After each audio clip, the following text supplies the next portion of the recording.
வணக்கம். அனைந்திந்திய கிலாபத் மாநாடு எந்த ஆண்டு எங்கு நடைபெற்றது? ஏ. டெல்லி 1919 ஏடி. பி. பம்பாய் 1920 ஏடி. சி. கல்கத்தா 1919 ஏடி. டி. மெட்ராஸ் 1920 ஏடி.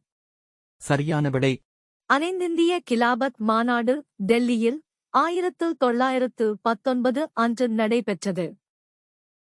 மைய ஊழல் தடுப்பு ஆணையாளரை நியமனம் செய்பவர்? ஏ. துணை குடியரசுத் தலைவர். பி. குடியரசுத் தலைவர். சி. பாராளுமன்றம். டி. தலைமை நீதிபதி. சரியான விடை. மைய ஊழல் தடுப்பு ஆணையாளரை நியமனம் செய்பவர் குடியரசுத் தலைவர். நன்றி. பயிற்சிக்கு இணைந்திருங்கள்.